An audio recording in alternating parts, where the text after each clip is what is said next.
बात करांगे वड्डी खबर तो कोरोना ਨੂੰ ਲੈ ਕੇ ਦੇਸ਼ ਭਰ ਦੇ ਵਿੱਚ ਸਿਆਸਤ ਵੀ ਗਰਮਾਈ ਹੋਈ ਹੈ। ਮੋਦੀ ਸਰਕਾਰ ਦੀ ਆਲੋਚਨਾ ਤੇ ਹੁਣ ਜੇਪੀ ਨੱਡਾ ਭੜਕ ਉੱਠੇ ਨੇ। ਸੋਨੀਆ ਗਾਂਧੀ ਨੂੰ ਚਿੱਠੀ ਲਿਖ ਕੇ ਉਹਨਾਂ ਨੇ ਪਲਟਵਾਰ ਕੀਤਾ ਹੈ। ਕਾਂਗਰਸ ਤੇ ਨਕਾਰਾਤਮਕ ਪ੍ਰਚਾਰ ਦੇ ਜੇਪੀ ਨੱਡਾ ਦੇ ਵੱਲੋਂ ਇਲਜ਼ਾਮ ਲਗਾਏ ਗਏ ਨੇ। ਉਹਨਾਂ ਨੇ ਕਿਹਾ ਕਿ ਕੋਰੋਨਾ ਬਾਰੇ ਲੋਕਾਂ ਦੇ ਵਿੱਚ ਕਾਂਗਰਸ ਦੇ ਵੱਲੋਂ ਭਰਮ ਪੈਦਾ ਕੀਤਾ ਜਾ ਰਿਹਾ ਹੈ। ਪੀਐਮ ਮੋਦੀ ਲਗਾਤਾਰ ਕੋਰੋਨਾ ਦੇ ਖਿਲਾਫ ਜੰਗ ਦੇ ਵਿੱਚ जुटे हुए ने। एक कहना है भाजपा के कौमी प्रधान जेपी नड्डा ने कहा कि पीएम मोदी लगातार कोरोना के खिलाफ जंग के जुटे हुए हैं। कांग्रेस लीडरों के बयान कारण कोरोना खिलाफ लड़ाई कमजोर पै रही है। यह भी उन्होंने बड़ा बयान दिता है कि कांग्रेस लीडरों के वालों जो बयानबाजी की जा रही है उसके कोरोना खिलाफ लड़ाई कमजोर पै रही है। दरअसल सोनिया गांधी के वालों पहला कोरोना को लैके केंद्र सरकार से निशाना साधा गया से। उन्होंने कहा कि जिस तरह के हालात बने ने कोरोना के हालातों नजिठण के लिए केंद्र सरकार पूरी तरह फेल साबित हुई है। सोनिया गांधी वालों पहला बड़ा हमला बोलिया जाता, जिस तो बाद बीजेपी के कौमी प्रधान जेपी नड्डा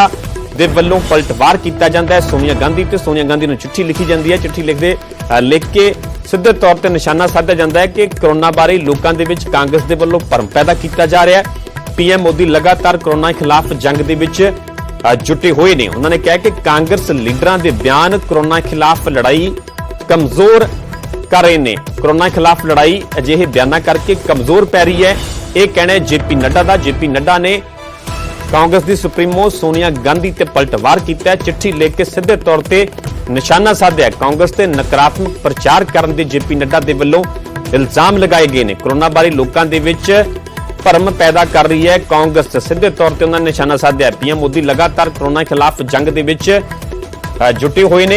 उन्होंने यह भी कहा कि कांग्रेस लीडरों के बयान कारण कोरोना खिलाफ लड़ाई कमजोर पै रही है। दरअसल जिवें कि कोरोना का ग्राफ लगातार देश भर के वाधा हुआ नजर आ रहा। सरकार वास्ते सूबा सरकारों वास्ते वड्डी चुनौती बनया हुआ है। किते ऑक्सीजन की कमी है, किते बैड की कमी है। हर रोज वड्डी गिनती के जिथे कि लोग पॉजिटिव आ रहे हैं उत्थे मरीजों की मौत भी हो रही है। इस दे विचाले देश की सियासत भी गरमाई हुई है। कांग्रेस लगातार केंद्र सरकार को निशाने ते लै रही है। कांग्रेस का कहना है कि केंद्र सरकार हालातों के नाल नजिठण दे विच पूरी तरह फेल साबित हुई है। समा रहिंदियां पूरे प्रबंध नहीं किए गए, जिस करके हालात बने ने। एक कांग्रेस के इल्जाम ने केंद्र सरकार ते, जिस तो बाद हुण भाजपा के वालों भाजपा के कौमी प्रधान के वालों जेपी नड्डा ने सीधे तौर पर पलटवार किया है। सोनिया गांधी से चिट्ठी लिख के अपना इतराज जताया। उन्होंने कहा कि कांग्रेस के वालों नकारात्मक प्रचार किया जा रहा है कोरोना को लैके। उन्होंने कहा कि कोरोना बारे लोगों के विच भरम पैदा किया जा रहा है कांग्रेस के वालों।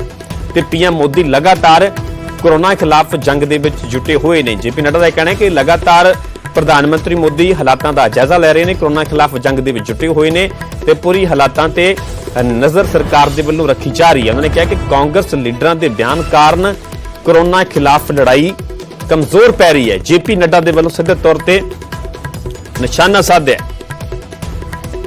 तो साडे नाल कांग्रेस के विधायक कुलदीप वैद जुड़े हुए हैं। वैसा तुहाडा स्वागत है न्यूज़ 18 पंजाब हरियाणा हिमाचल ते। तुहानूं पता है गल पंजाब की कीती जावे, देश की कीती जावे ते कोरोना फिलहाल सूबा सरकारां वास्ते भी केंद्र सरकार वास्ते भी वड्डी चुनौती बनिया है। तो सीधे तौर पर हुण बीजेपी ने भाजपा के कौमी प्रधान जेपी नड्डा ने सीधे तौर पर सोनिया गांधी ते कांग्रेस ते पलटवार किया है। सीधे तौर पर कह रहे हैं कि कांग्रेस लीडरों के बयान कारण कोरोना खिलाफ लड़ाई कमजोर पै रही है। उन्होंने यह भी कहा कि कोरोना बारे लोगों के विच कांग्रेस के वालों भरम पैदा किया जा रहा है। हालांकि यह दावा कर रहे हैं कि पीएम मोदी सरकार लगातार कोरोना खिलाफ जंग के विच जुटे हुए हैं। वैद साहब, मेरा ख्याल है कि हिंदुस्तान के लोगों को यह दसन की जरूरत है नहीं कि बीजेपी सरकार ने, मोदी साहब ने कोरोना नाल लड़ाई लड़न वास्ते किहो जी व्यवस्था की है। तो सारी दुनिया को पता लग गया। यूएस सरकार ने, स्टेट्समैन ने, न्यूयॉर्क टाइम ने, मैं बाहर लिया बीबीसी ने, हिंदुस्तान का जो गोदी मीडिया उन्हें तो नहीं सी करना। जो हालात बने हुए ने वो बीजेपी सरकार का कलैप्स है, फेलर है। ये तो ये चाहते ने कि इन्हां दी सरकार दे उत्ते कोई भी सवाल ना खड़े करो। इन्हां दे मुताबिक तो जिन्ने बंदे मर्जी मर जान सब अच्छा है। जिहड़ी इन्हां ने व्यवस्था की है, मैं दोबारा रिपीट कर रहा हूं, सारी दुनिया को पता है, हिंदुस्तान के लोगों को पता है। पर एक गल है भी जे अपोजिशन पार्टी वाले चाहे सोनिया जी हैं चाहे राहुल जी हैं, जे कोई इन्हां दी व्यवस्था के उत्ते सवाल करते हैं तो कहेंगे कोरोना ਆਪਣਾ ਕਰੋਨਾ ਨੂੰ ਮਤਲਬ ਕਿ ਇਹ ਗਲਤ ਕਰ ਰਹੇ, ਗਲਤ ਸਟੇਟਮੈਂਟਾਂ ਦੇ ਰਹੇ ਨੇ। ਉਹ ਭਾਈ ਲੱਡਾ ਸਾਹਿਬ ਸਾਰੀ ਦੁਨੀਆ ਨੂੰ ਪਤਾ ਹੈ, ਸਾਰੇ ਹਿੰਦੁਸਤਾਨ ਨੂੰ ਪਤਾ ਹੈ, ਸਾਰੀਆਂ ਸਟੇਟਾਂ ਨੂੰ ਪਤਾ ਹੈ ਜੋ ਤੁਹਾਡੀ ਕਾਰਗੁਜ਼ਾਰੀ ਹੈ। ਮੇਰਾ ਤਾਂ ਸਵਾਲ ਇੰਨਾ ਕੀ ਹੈ, ਜਵਾਬ ਇੰਨਾ ਕੀ ਹੈ। ਵੈਸਾ ਬਣੇ ਰਹੋ ਸਾਡੇ ਨਾਲ ਬੀਜੇਪੀ ਦਾ ਆਗੂ ਹਰਜੀਤ ਗਰੇਵਾਲ ਵੀ ਜੁੜੇ ਹੋਏ ਨੇ। ਗਰੇਵਾਲ ਸਾਹਿਬ, ਤੁਹਾਡਾ ਸਵਾਗਤ ਹੈ ਨਿਊਜ਼ 18 ਪੰਜਾਬ ਹਰਿਆਣਾ ਹਿਮਾਚਲ ਤੇ। ਪਹਿਲਾਂ ਸੋਨੀਆ ਗਾਂਧੀ ਵੱਲੋਂ ਭਾਜਪਾ ਤੇ ਪਲਟਵਾਰ ਕੀਤਾ ਜਾਂਦਾ ਹੈ, ਭਾਜਪਾ ਦੇ ਵੱਲੋਂ ਕਾਂਗਰਸ ਤੇ ਪਲਟਵਾਰ ਕੀਤਾ ਜਾਂਦਾ ਹੈ। ਸਿੱਧੇ ਤੌਰ ਤੇ ਕਿਹਾ ਹੈ ਕਿ ਕਾਂਗਰਸ ਇਸ ਲੜਾਈ ਨੂੰ ਕਮਜ਼ੋਰ ਕਰ ਰਹੀ ਹੈ। ਪਰ ਸਾਡੇ ਨਾਲ ਵੈਸ ਸਾਹਿਬ ਜੁੜੇ ਹੋਏ ਨੇ, ਉਹਨਾਂ ਦਾ ਕਹਿਣਾ ਹੈ ਕਿ ਸਮਾਂ ਰਹਿੰਦਿਆਂ ਪੂਰੇ ਪ੍ਰਬੰਧ ਨਹੀਂ ਕੀਤੇ ਗਏ, ਹਾਲਾਤਾਂ ਦੇ ਨਾਲ ਨਜਿੱਠਣ ਦੇ ਵਿੱਚ ਪੂਰੀ ਤਰ੍ਹਾਂ ਸਰਕਾਰ ਫੇਲ ਸਾਬਤ ਹੋਈ ਹੈ। ਵਿਵਸਥਾ ਕਿਸ ਤਰ੍ਹਾਂ ਦੀ, ਉਹ ਇਹ ਵੀ ਹਵਾਲਾ ਦੇ ਰਹੇ ਨੇ ਕਿ ਅੰਤਰਰਾਸ਼ਟਰੀ ਮੀਡੀਆ ਦੇ ਵੱਲੋਂ ਜਿਸ ਤਰ੍ਹਾਂ ਦੀਆਂ ਖਬਰਾਂ ਆ ਰਹੀਆਂ ਨੇ, ਆਪਣੇ ਆਪ ਦੇ ਵਿੱਚ ਉਹਨਾਂ ਤੋਂ ਅੰਦਾਜ਼ਾ ਲਗਾਇਆ ਜਾ ਸਕਦਾ ਹੈ ਕਿ ਵਿਵਸਥਾ ਕਿਸ ਤਰ੍ਹਾਂ ਦੀ ਹੈ ਸਰਕਾਰ ਦੇ ਵੱਲੋਂ ਕੀਤੀ ਗਈ। ਇਸ ਤਰ੍ਹਾਂ ਪਹਿਲੀ ਗੱਲ ਤਾਂ ਇਹ ਹੈ ਕਿ ਇਹ ਮਹਾਮਾਰੀ ਹੈ ਔਰ ਇਹਦੀ ਵਿਵਸਥਾ, ਸਾਡੀ ਆਬਾਦੀ ਬਹੁਤ ਬੜੀ ਹੈ ਤੇ ਇਸ ਦੀ ਵਿਵਸਥਾ ਇੱਕਦਮ ਨਹੀਂ ਹੋ ਸਕਦੀ, ਕੋਈ ਵੀ ਸਰਕਾਰ ਨਹੀਂ ਕਰ ਸਕਦੀ ਸੀ।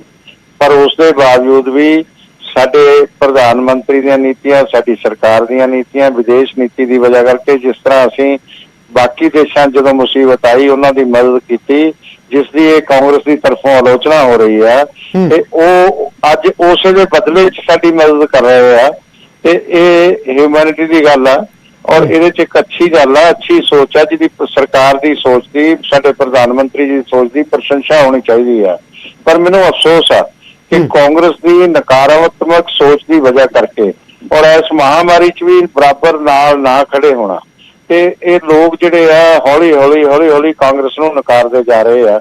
ਹਾਂਜੀ ਵੈਸ ਸਾਹਿਬ, ਗਰੇਵਾਲ ਸਾਹਿਬ ਕਹਿ ਰਹੇ ਨੇ ਕਿ ਨਕਾਰਾਤਮਕ ਸੋਚ ਹੈ ਕਾਂਗਰਸ ਦੀ, ਕਾਂਗਰਸ ਨੂੰ ਲੋਕ ਨਕਾਰੇ ਨੇ, ਅਜੇ ਹਾਲਾਤਾਂ ਦੇ ਵਿੱਚ ਹੀ ਕਾਂਗਰਸ ਸਰਕਾਰ ਦੇ ਨਾਲ ਨਹੀਂ ਖੜੀ। ਗਰੇਵਾਲ ਸਾਹਿਬ ਬੜੇ ਸਿਆਣੇ ਲੀਡਰ ਨੇ, ਇਹਨਾਂ ਨੇ ਜਿਹੜੀ ਸ਼ੁਰੂਆਤ ਕੀਤੀ ਸੀ ਬਹੁਤ ਵਧੀਆ ਕੀਤੀ ਕਿ ਵਾਕਈ ਇਹ ਮਹਾਮਾਰੀ ਹੈ। ਪਰ ਜਦੋਂ ਵੀ ਕੋਈ ਪੋਲੀਟੀਕਲ ਬੰਦਾ ਮੋਦੀ ਸਰਕਾਰ ਦੇ ਖਿਲਾਫ ਸਵਾਲ ਉਠਾਉਂਦਾ ਹੈ, ਉਹਨੂੰ ਇਹ ਨਕਾਰਾਤਮਕ ਕਹਿੰਦੇ ਨੇ। ਮੈਂ ਪਹਿਲਾਂ ਵੀ ਕਿਹਾ, ਗਰੇਵਾਲ ਸਾਹਿਬ ਨੂੰ ਵੀ ਪਤਾ ਹੈ ਕਿ ਜੋ ਹਾਲਾਤ ਦਿੱਲੀ ਵਿੱਚ ਜਾਂ ਬਾਕੀ ਮੁਲਕ 'ਚ ਬਣੇ ਨੇ, ਜਿਹੜੀ ਇਹਨਾਂ ਦੀਆਂ ਕੋਈ ਟੀਮਾਂ ਨੇ, ਚਾਹੇ ਮੋਦੀ ਸਾਹਿਬ ਦੀ ਟੀਮ ਹੈ, ਕੁਛ ਵੀ ਹੈ, ਉਹਨਾਂ ਨੂੰ ਸਵਾਲ ਨਾ ਕਰੋ, ਉਹਨਾਂ ਦੀ ਵਿਵਸਥਾ ਨੂੰ ਸਵਾਲ ਨਾ ਕਰੋ, ਉਹਨਾਂ ਨੂੰ ਕਹੋ ਵੀ ਇਹ ਤਾਂ ਬਹੁਤ ਅੱਛਾ ਕੰਮ ਕਰ ਰਹੇ ਆ, ਫਿਰ ਇਹ ਕਹਿਣਗੇ ਠੀਕ ਹੈ। ਗਰੇਵਾਲ ਸਾਹਿਬ, ਤੁਹਾਨੂੰ ਵੀ ਸਾਰੀਆਂ ਗੱਲਾਂ ਦਾ ਪਤਾ ਕਿ ਹਿੰਦੁਸਤਾਨ ਵਰਗੇ ਮੁਲਕ ਦੇ ਵਿੱਚ ਆਕਸੀਜਨ ਨਾਲ ਯਾਰ ਬੰਦੇ ਮਰ ਜਾਣ, ਆਕਸੀਜਨ ਦੀ ਕਮੀ ਕਰਕੇ ਬੰਦੇ ਮਰ ਜਾਣ, ਸਵਾਲ ਤਾਂ ਖੜਾ ਹੁੰਦਾ ਆ। ਤੁਸੀਂ satyahindy.com ਦੇ ਉੱਤੇ 4 ਦਿਨ ਪਹਿਲਾਂ ਡਿਬੇਟ ਹੋਈ ਸੀਗੀ, ਆਪਣਾ ਮੈਂ ਇੱਕ ਨਾਮ ਸ਼ਾਇਦ ਭੁੱਲ ਰਿਹਾ, ਮਿਸਟਰ ਜੋਸ਼ੀ ਨੇ ਇੱਕ ਆਰਟੀਕਲ ਲਿਖਿਆ, ਗਰੇਵਾਲ ਸਾਹਿਬ ਬੁਰਾ ਨਾ ਮਨਾਇਓ, ਪੜ੍ਹਿਓ ਸਹੀ ਜ਼ਰੂਰ, ਫਿਰ ਸਾਰਿਆਂ ਨੂੰ ਪਤਾ ਲੱਗੂਗਾ ਕਿ ਆਪਾਂ ਲੋਕ ਕਿੱਥੇ ਖੜੇ ਆ। ਅਸੀਂ ਮੋਦੀ ਸਾਹਿਬ ਨੂੰ ਨਹੀਂ ਕਹਿੰਦੇ, ਮੋਦੀ ਸਾਹਿਬ ਤਾਂ ਸਾਰਾ ਕੰਮ ਚੰਗਾ ਹੀ ਕਰਦੇ ਆ, ਹਿੰਦੁਸਤਾਨ ਦੇ ਪ੍ਰਾਈਮ ਮਿਨਿਸਟਰ, ਪਰ ਜੇ ਸਾਡੇ ਲੀਡਰਾਂ ਨੇ ਕੋਈ ਸਵਾਲ ਖੜੇ ਕੀਤੇ ਆ ਉਹਦਾ ਪੋਜ਼ਿਟਿਵ ਜਵਾਬ ਦਿਓ। ਹਾਂਜੀ ਗਰੇਵਾਲ ਸਾਹਿਬ, ਵੈਸ ਸਾਹਿਬ ਦਾ ਹਵਾਲਾ ਦਿੰਦੇ ਹੋਏ ਮੈਂ ਵੀ ਇਹ ਸਵਾਲ ਕਰਦਾ ਹਾਂ, ਕਿਉਂਕਿ ਗੱਲ ਆਕਸੀਜਨ ਦੀ ਕੀਤੀ ਜਾਵੇ ਤਾਂ ਕਦੇ ਇਹ ਹਾਲਾਤ ਨਹੀਂ ਸੀ ਬਣੇ ਕਿ ਆਕਸੀਜਨ ਦੀ ਕਮੀ ਦੇ ਕਾਰਨ ਮਰੀਜ਼ਾਂ ਦੀ ਮੌਤ ਹੋ ਜਾਵੇ। ਤੁਹਾਡੇ ਕੋਲ 1.5 ਸਾਲ ਦਾ ਸਰਕਾਰ ਦੇ ਕੋਲ ਸਮਾਂ ਸੀ, ਕਿਉਂ ਨਹੀਂ ਆਕਸੀਜਨ ਨੂੰ ਲੈ ਕੇ ਪ੍ਰਬੰਧ ਕੀਤੇ ਗਏ, ਕਿਉਂ ਨਹੀਂ ਪਲਾਂਟ ਲਗਾਏ ਗਏ, ਕਿਉਂ ਅਜਿਹੇ ਹਾਲਾਤ ਬਣ ਗਏ? ਹਰ ਰੋਜ਼ ਪੰਜਾਬ ਸਰਕਾਰ ਦੀ ਗੱਲ ਕੀਤੀ ਜਾਵੇ ਤਾਂ ਪੱਤਰ ਲਿਖਿਆ ਜਾਂਦਾ ਪ੍ਰਧਾਨ ਮੰਤਰੀ ਨੂੰ ਕਿ ਸਾਡੇ ਕੋਲ ਜਿਹੜੀ ਡਿਮਾਂਡ ਜ਼ਿਆਦਾ ਹੈ, ਸਪਲਾਈ ਘੱਟ ਹੈ। ਦਿੱਲੀ ਦੇ ਵਿੱਚ ਅਸੀਂ ਹਾਲਾਤ ਵੇਖ ਚੁੱਕੇ ਹਾਂ, ਸੂਬਾ ਸਰਕਾਰਾਂ, ਕੇਂਦਰ ਸਰਕਾਰ ਅੱਗੇ ਗੁਹਾਰ ਲਗਾ ਰਹੀਆਂ ਨੇ, ਅਜੇ ਹਾਲਾਤ ਕਿਉਂ ਬਣ ਗਏ? ਦੇਖੋ, ਇਹ ਆਪਸੀ ਸਟੇਟ ਗਵਰਨਮੈਂਟ ਦਾ ਔਰ ਸੈਂਟਰਲ ਗਵਰਨਮੈਂਟ ਦਾ ਤਾਲਮੇਲ ਦੀ ਜ਼ਰੂਰਤ ਹੈ ਇਸ ਟਾਈਮ ਤੇ, ਔਰ ਅਪੋਜੀਸ਼ਨ ਦੇ ਵੀ ਸਹਿਯੋਗ ਦੀ ਜ਼ਰੂਰਤ ਹੈ ਇਸ ਸਮੇਂ ਤੇ, ਔਰ ਹਰ ਵਿਅਕਤੀ ਸਹਿਯੋਗ ਕਰੇ। ਅਸੀਂ ਸਾਰੇ ਮਿਲ ਕੇ ਹੀ ਇਸ ਮੁਸੀਬਤ ਨੂੰ ਪਾਰ ਪਾ ਸਕਦੇ ਹਾਂ। ਔਰ ਜਿਹੜਾ ਹੁਣ ਲੋਕਡਾਊਨ ਹੋਏ ਨੇ, ਇਹਦੇ ਜਨਤਾ ਜਿਹੜਾ ਸਹਿਯੋਗ ਕਰ ਰਹੀ ਹੈ ਔਰ ਸਟੇਟ ਗਵਰਨਮੈਂਟ ਵੀ ਅੱਛੀ ਤਰ੍ਹਾਂ ਇੰਪਲੀਮੈਂਟ ਕਰ ਰਹੇ ਨੇ ਉਹਨਾਂ ਨੂੰ ਆਰਡਰਸ ਨੂੰ, ਉਹਦੇ ਕਰਕੇ ਤੁਸੀਂ ਦੇਖੋਗੇ ਜੋ ਕਰੋਨਾ ਫੈਲ ਰਿਹਾ ਸੀ ਉਹਦੇ 'ਚ ਕਮੀ ਆਈ ਹੈ। ਔਰ ਮੈਨੂੰ ਲੱਗਦਾ ਕਿ ਆਉਣ ਵਾਲੇ 10-12 ਦਿਨ 'ਚ ਇਸ ਤਰ੍ਹਾਂ ਰਿਹਾ ਤਾਂ ਇਹ ਮੁਸੀਬਤ ਤੋਂ ਕਾਫੀ ਹੱਦ ਤੱਕ ਸਾਨੂੰ ਰਾਹਤ ਮਿਲ ਜਾਏਗੀ ਔਰ ਉਸ ਵੇਲੇ ਤੱਕ ਆਕਸੀਜਨ ਦੀ ਵਿਵਸਥਾ ਆਪਾਂ ਕਰ ਲਈ ਆ ਔਰ ਬਾਹਰੋਂ ਵੀ ਬਹੁਤ ਮਦਦ ਆਈ ਹੈ ਔਰ ਉਸ ਦੀ ਡਿਸਟ੍ਰੀਬਿਊਸ਼ਨ ਠੀਕ ਤਰ੍ਹਾਂ ਹੋ ਜੇ, ਸਪਲਾਈ ਔਰ ਡਿਮਾਂਡ ਨੂੰ ਦੇਖ ਕੇ ਉਹਦੇ ਲਈ ਕਮੇਟੀ ਵੀ ਬਣ ਗਈ ਆ ਔਰ ਉਹ ਕਰ ਵੀ ਰਹੇ ਆ। ਆਫੀਸਰ ਜਿਹੜੇ ਆ ਬੜੀ ਮਿਹਨਤ ਕਰ ਰਹੇ ਆ ਸਾਰੇ, ਔਰ ਮੈਂ ਪੁਲਿਸ ਪਰਸਨਲ ਜਿਹੜੇ ਹੈਗੇ ਆ ਉਹਨਾਂ ਨੂੰ ਵੀ ਸਲੂਟ ਕਰਦਾ ਕਿ ਪੂਰੇ ਦੇਸ਼ ਦੇ ਅੰਦਰ ਹੀ ਉਹ ਆਪਣੀ ਡਿਊਟੀ ਬਹੁਤ 24 ਘੰਟੇ ਤੱਕ। ਗਰੇਵਾਲ ਸਾਹਿਬ, ਸਿੱਧਾ ਜਿਹਾ ਸਵਾਲ ਤੁਹਾਨੂੰ ਦੋਵਾਂ ਨੂੰ ਹੀ ਹੈ ਕਿ ਕੀ ਜਦੋਂ ਅਜਿਹੇ ਹਾਲਾਤ ਬਣੇ ਹੋਣ, ਹਰ ਰੋਜ਼ 3 ਲੱਖ 3.5 ਲੱਖ ਕੇਸ ਆਉਂਦਾ ਹੋਵੇ, 3000 ਤੋਂ ਵੱਧ ਰੋਜ਼ ਮੌਤਾਂ ਹੁੰਦੀਆਂ ਹੋਣ, ਘਰਾਂ ਦੇ ਵਿੱਚ 70 ਵਜਦੇ ਹੋਣ, ਤੇ ਅਜਿਹੇ ਮੌਕੇ ਸਿਆਸਤ ਹੋਣੀ ਚਾਹੀਦੀ ਹੈ। ਇੱਕ ਦੂਜੇ ਤੇ ਵਾਰ ਪਲਟਵਾਰ ਹੋਣਾ ਚਾਹੀਦਾ? ਕਿਉਂ ਨਹੀਂ ਸਿਆਸਤ ਨੂੰ ਸਾਈਡ ਤੇ ਛੱਡ ਕੇ ਤੇ ਇੱਕ ਪਲੇਟਫਾਰਮ ਤੇ ਇਕੱਠੇ ਹੋ ਕੇ ਵੱਖ-ਵੱਖ ਪਾਰਟੀਆਂ ਲੜਾਈ ਲੜਦੀਆਂ? ਮੈਂ ਤੁਹਾਡੇ ਨਾਲ ਬਿਲਕੁਲ ਸਹਿਮਤ ਹਾਂ। ਬਿਲਕੁਲ ਸਿਆਸਤ ਨਹੀਂ ਹੋਣੀ ਚਾਹੀਦੀ, ਲੇਕਿਨ ਜਿੱਦਾਂ ਗਰੇਵਾਲ ਸਾਹਿਬ ਨੇ ਕਿਹਾ ਕਿ ਕਾਂਗਰਸ ਦੀ ਨਕਾਰਾਤਮਕ ਪਾਲਿਸੀ ਹੈ, ਮੈਂ ਗਰੇਵਾਲ ਸਾਹਿਬ ਨੂੰ ਪੁੱਛਣਾ ਚਾਹੁੰਦਾ, ਗਰੇਵਾਲ ਸਾਹਿਬ ਕਿੱਥੇ ਕਾਂਗਰਸ ਨੇ ਇਸ ਮਹਾਮਾਰੀ ਦੇ ਵਿੱਚ ਸਰਕਾਰ ਦਾ ਸਾਥ ਨਹੀਂ ਦਿੱਤਾ? ਸਿਰਫ ਪ੍ਰੋਬਲਮ ਇਹ ਹੈ ਕਿ ਜਦੋਂ ਅਸੀਂ ਤੁਹਾਡੀ ਐਡਮਿਨਿਸਟ੍ਰੇਸ਼ਨ ਤੇ ਤੁਹਾਡੀ ਵਿਵਸਥਾ ਤੇ ਸਵਾਲ ਖੜੇ ਕਰਦੇ ਆ ਤਾਂ ਜੇਪੀ ਨੱਡਾ ਸਾਹਿਬ ਕਹਿ ਦਿੰਦੇ ਆ ਕਿ ਜੀ ਇਹ ਤਾਂ ਸਿਆਸਤ ਕਰਦੇ ਨੇ, ਇਹ ਤਾਂ ਕਰੋਨਾ ਦੇ ਜਿਹੜੀ ਹੈਗੀ ਉਹਨੂੰ ਆਪਣਾ ਮੱਠਿਆਂ ਕਰਦੇ ਨੇ। ਇਸ ਤਰ੍ਹਾਂ ਨਹੀਂ ਹੈ। ਮੈਡਮ ਸੋਨੀਆ ਗਾਂਧੀ ਜੀ, ਈਵਨ ਸਾਡੇ ਰਾਹੁਲ ਗਾਂਧੀ ਜੀ, ਅਸੀਂ ਬਹੁਤ ਸਿੰਸੀਅਰ ਆ ਲੋਕਾਂ ਲਈ, ਪਰ ਤੁਸੀਂ ਆਪਣੀਆਂ ਗਲਤੀਆਂ ਨੂੰ ਕਿਉਂ ਨਹੀਂ ਐਡਮਿਟ ਕਰਦੇ? ਜੇ ਤੁਹਾਡੀ ਕੋਈ ਗਲਤੀ ਕਰਦੇ ਹਾਂਜੀ ਗਰੇਵਾਲ ਸਾਹਿਬ ਐਸਾ ਕਹਿ ਰਹੇ ਕਿ ਭਾਜਪਾ ਦੇ ਵੱਲੋਂ, ਸਰਕਾਰ ਦੇ ਵੱਲੋਂ ਗਲਤੀਆਂ ਨੂੰ ਐਡਮਿਟ ਕਿਉਂ ਨਹੀਂ ਕੀਤਾ ਜਾਂਦਾ? ਜੇਕਰ ਵਿਵਸਥਾ ਤੇ ਸਵਾਲ ਉਠਾਏ ਜਾਂਦੇ ਨੇ ਤਾਂ ਉਸ ਨੂੰ ਦਰੁਸਤ ਕਰਨ ਦੀ ਬਜਾਏ ਕਾਂਗਰਸ ਨੂੰ ਨਕਾਰਾਤਮਕ ਸੋਚ ਵਾਲਾ ਕਿਉਂ ਕਿਹਾ ਜਾਂਦਾ ਹੈ? ਦੇਖੋ, ਇਸ ਵੇਲੇ ਜਿਹੜੇ ਵੀ ਸੁਝਾਅ ਕਾਂਗਰਸ ਦੀ ਤਰਫੋਂ ਜਾਂ ਆਪੋਜੀਸ਼ਨ ਦੀ ਤਰਫੋਂ ਵੀ ਆਏ ਨੇ, ਉਹਨਾਂ ਤੇ ਬੜੀ ਗੰਭੀਰਤਾ ਨਾਲ ਸਰਕਾਰ ਨੇ ਗੌਰ ਕੀਤਾ। ਇਸ ਮਸਲੇ 'ਚ ਐਡਮਿਟ ਕਰਨ ਦੀ ਗੱਲ ਨਹੀਂ, ਇਸ ਦਾ ਦਰੁਸਤ ਕਰਨ ਦੀ ਗੱਲ ਆ। ਵਿਵਸਥਾ ਦਰੁਸਤ ਕਰਨ ਦੀ ਜ਼ਰੂਰਤ ਹੁੰਦੀ ਆ, ਉਹ ਸਰਕਾਰ ਬਾਖੂਬੀ ਕਰ ਰਹੀ ਹੈ ਔਰ ਆਪੋਜੀਸ਼ਨ ਦਾ ਵੀ ਸਹਿਯੋਗ ਉਹਦੇ 'ਚ ਚਾਹੁੰਦੇ ਹੀ ਆ। ਐਸੀ ਕੋਈ ਗੱਲ ਨਹੀਂ ਹੈ ਕਿ ਵੀ ਇਸ ਵੇਲੇ ਅਸੀਂ ਆਪੋਜੀਸ਼ਨ ਨੂੰ ਵੀ ਨਹੀਂ ਨਕਾਰਦੇ ਕਿ ਉਹ ਕੋਈ ਸਹਿਯੋਗ ਨਹੀਂ ਕਰ ਰਹੇ, ਕਿਉਂਕਿ ਆਪੋਜੀਸ਼ਨ ਦੇ ਜਿੱਥੇ ਸਰਕਾਰਾਂ ਨੇ ਉੱਥੇ ਆਪਸ 'ਚ ਤਾਲਮੇਲ ਨਾਲ ਹੀ ਕੰਮ ਚੱਲ ਰਿਹਾ, ਤੇ ਮੈਂ ਸਮਝਦਾ ਕਿ ਆਉਣ ਵਾਲੇ ਸਮੇਂ ਸਾਡੇ ਲਈ ਬੜਾ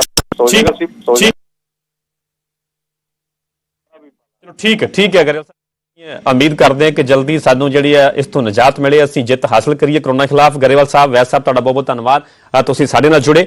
ਸੋ ਕਰੋਨਾ ਨੂੰ ਲੈ ਕੇ ਦੇਸ਼ ਦੀ ਸਿਆਸਤ, ਹਾਲਾਂਕਿ ਜਿਸ ਤਰ੍ਹਾਂ ਦੇ ਹਾਲਾਤ ਨੇ ਇਹ ਵੇਲਾ ਕੋਈ ਸਿਆਸਤ ਕਰਨ ਦਾ ਨਹੀਂ ਹੈ, ਪਰ ਪਹਿਲਾਂ ਸੋਨੀਆ ਗਾਂਧੀ ਦੇ ਵੱਲੋਂ ਕੇਂਦਰ ਸਰਕਾਰ ਦੇ ਪ੍ਰਬੰਧਾਂ ਤੇ ਵਿਵਸਥਾ ਤੇ ਸਵਾਲ ਖੜੇ ਕੀਤੇ ਗਏ, ਜਿਸ ਤੋਂ ਬਾਅਦ ਜੇਪੀ ਨੱਡਾ ਦੇ ਵੱਲੋਂ ਪਲਟਵਾਰ ਕੀਤਾ ਗਿਆ। ਉਹਨਾਂ ਨੇ ਸਿੱਧੇ ਤੌਰ ਤੇ ਕਿਹਾ ਕਿ ਕਰੋਨਾ ਬਾਰੇ ਲੋਕਾਂ ਦੇ ਵਿੱਚ ਕਾਂਗਰਸ ਦੇ ਵੱਲੋਂ ਭਰਮ ਪੈਦਾ ਕੀਤਾ ਜਾ ਰਿਹਾ ਹੈ।